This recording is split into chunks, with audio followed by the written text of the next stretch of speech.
यानंतर पुढची महत्त्वाची बातमी पाहूयात।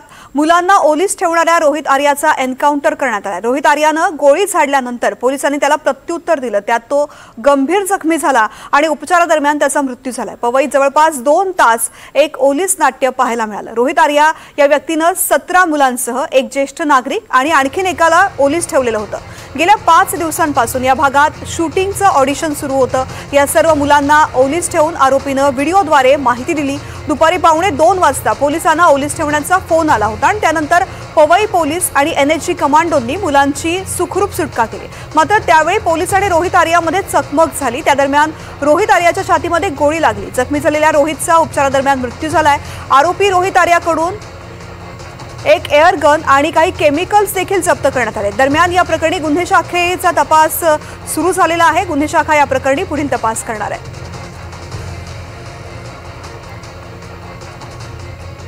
आणि या संदर्भामध्ये चर्चा करण्यासाठी encounter specialist Pradeep Sharma sir आपल्या सोबत आहेत। सर, खूप खूप स्वागत आहे एनडीटीव्ही मराठीमध्ये आपलं। आणि अर्थातच आज दिवसभरामध्ये अतिशय महत्त्वाची घटना घडली आणि एका व्यक्तीचा एन्काउंटर करण्यात आला, ज्याने मुलांना ओलीस ठेवून आपल्या काही मागण्या मांडण्याचा प्रयत्न पोलिसांकडे केलेला होता। मात्र ही सगळी घटना बघता एन्काउंटर हा पोलिसांसमोर खरंच एकमेव पर्याय असावा का, असा प्रश्न पडतोय।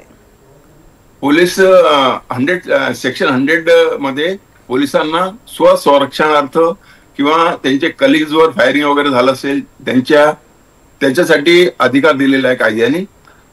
कोणात रेप होत असेल, कोण अबडक्ट होत असतील, किडनॅप होत असतील, तर त्यांना रेस्क्यू करण्यासाठी जो मिनिमम फोर्सचा वापर करावा लागतो तो मला वाटतं इथे झालेला आहे।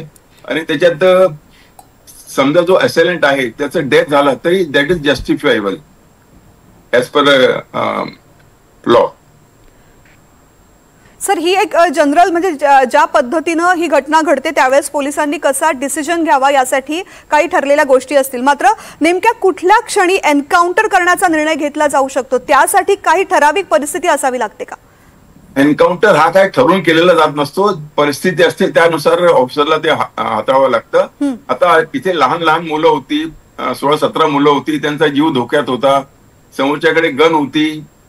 हे तर नंतर डिस्क्लोज झालं की ती एअर गन होती, पण गन होती समोरच्या असेलेंटकडे। तर त्यांना रेस्क्यू करायला म्हणजे जे किडनॅप झालेली मुलं होती त्यांना सोडवायला बळाचा थोडासा वापर केला गेला आणि त्याच्यात त्याचा मृत्यू झाला। मला वाटतं हे सगळं जस्टिफायबल आहे okay as per law. Sir, अशी जी परिस्थिती आहे, ज्या परिस्थितीमध्ये मुलांना ओलीस ठेवलं जातं आणि त्यांच्या जीवाची खरं तर एक चिंता प्रत्येकाला लागलेली असते, अशा परिस्थितीमध्ये आरोपीशी चर्चा करणं किंवा संवाद करणं शक्य असतं का? तसा प्रयत्न पोलिसांकडून केला जातो का अशा वेळेस? पोलिसांकडनं सगळे प्रयत्न केले जातात। हा शेवटचा पर्याय असतो जो इथे यूज झालेला आहे।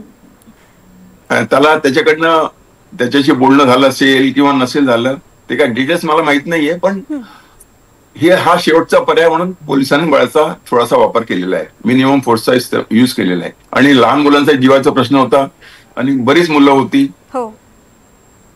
म्हणून ते बळाचा उपयोग तिकडे झालेला आहे आणि हा सगळा इन्सिडेंट झालेला आहे। आणि हे ठरून झालेला नसतो, अचानक असतो। एन्काउंटर्स कधी ठरून होत नसतात, हे पोलीस ऑपरेशन्स असतात। फ्रॅक्शन ऑफ सेकंड मध्ये डिसिजन घ्यावा लागतो। तो डिसिजन कन्सर्न ऑफिसरने, जो वाघमारे म्हणून ऑफिसर, मला वाटतं त्यांनी प्रॉपर डिसिजन घेतलाय आणि मुलांना रेस्क्यू केलेलं आहे। सर, खरं तर रोहित आर्यानं जे एक पाऊल उचललेलं होतं, मुलांना ओलीस ठेवून आपल्या मागण्या मांडण्याचा प्रयत्न केला होता आणि त्याने जो व्हिडिओ समोर आणलेला होता त्यामधून सुद्धा मी या मुलांच्या जीवाशी काही वाईट कृत्य करू शकतो अशी एक प्रकारे तो धमकी सुद्धा देत होता। त्यामुळे कुठल्याही प्रकारची सिंपती त्याच्या बाजूला नाहीये। मात्र तरी सुद्धा एक प्रश्न उपस्थित होतोय की तो एक सामान्य माणूस होता, त्याचा कुठलाही क्रिमिनल रेकॉर्ड नव्हता आणि अशा वेळेस थेट एन्काउंटरचा निर्णय घेणं, तुम्ही जसं म्हणताय परिस्थितीजन्य होतं, मात्र तरी सुद्धा पोलीस यासाठी काही वेगळं पाऊल उचलू शकत होते? नाही, आता पोलिसांना माहित नसतो समोरचा तो टेररिस्ट आहे, क्रिमिनल आहे का कोण आहे, त्याचा रेकॉर्ड तर लगेच पोलिसांना माहिती पडू शकत नाही, त्याचं नाव पण माहिती पडू शकत नाही। जेव्हा त्याच्या हातात गन आहे तर तो मंदिरात तर जात नाहीये आणि त्यांनी म्हणतो कोणतरी काही मुलं किडनॅप केलेली होती, लहान मुलं, तर नॅचरली तो त्यांना हार्म करायच्या याच्यातच होता। आणि हे काय सिस्टम नाही की कोणाला लहान मुलांना किडनॅप करायचं आणि आपल्या मागण्या मान्य करून घ्यायच्या, ते सगळं फील्ड मध्ये चालतं। दुसऱ्या म्हणजे जे काही कंट्रीज आहेत तिकडे हे सगळं चालतं, पण मुंबई सारख्या ठिकाणी अशी घटना होते तर पोलिसांनी योग्य पाऊल उचललेलं आहे आणि मुलांना रेस्क्यू केलेलं आहे. निश्चित. सर, आपण जसं म्हणालात की रोहित आर्याकडे जी गन होती ती एअर गन आहे हे नंतर डिस्क्लोज झालं असेल अर्थातच, पण अशा प्रकारची एअर गन जर आपण विचारात घेतली एखाद्या गंभीर कृत्यासाठी वापरली जाणं किंवा पोलिसांना धमकी देण्यासाठी वापरली जाणं हे किती धोकादायक असते एअर गन जर जवळून वापरली तर, कारण तशी फारशी तिच्यापासून काही हानी होत नाही ही माहिती आहे. नाही, पण व्हायटल पार्टला समजा ती लागली तर ती हानी होऊ शकते. समजा डोळ्यात लागली, डोळा पिअर्स करू शकते, ती मेंदूकडे जाऊ शकते. गन आहे शेवटी. सर, मुंबई सारख्या एका ठिकाणी जी अतिशय सेन्सिटिव्ह शहर आहे अशा ठिकाणी रोहित आर्यानं मुलांना ऑडिशनसाठी बोलवलेलं होतं आणि राज्यभरातली मुलं खरं तर या ऑडिशनसाठी गोळा झालेली होती. गेल्या काही दिवसांपासून हे ऑडिशन सुरू होतं, पालक सुद्धा त्यांच्यासोबत आलेले होते. मात्र अशा प्रकारचं ऑडिशन या ठिकाणी होतं या संदर्भातली माहिती पोलिसांकडे आधी नसावी का, किंवा अशा ऑडिशनसाठी व्हेरिफिकेशनची पण गरज आहे, काही परवानग्यांची सुद्धा गरज आहे ना? डिटेल्स मला काय माहित नाहीये. म्हणजे इन्सिडेंट काय झाला तो मी फक्त टीव्ही मध्ये थोडासा बघितलेला आहे आणि आपल्या समोर आलोय. डिटेल्स मला याबद्दल काहीच माहिती नाही. डिटेल्स माहिती असतील तरच मी काहीतरी कॉमेंट देऊ शकतो.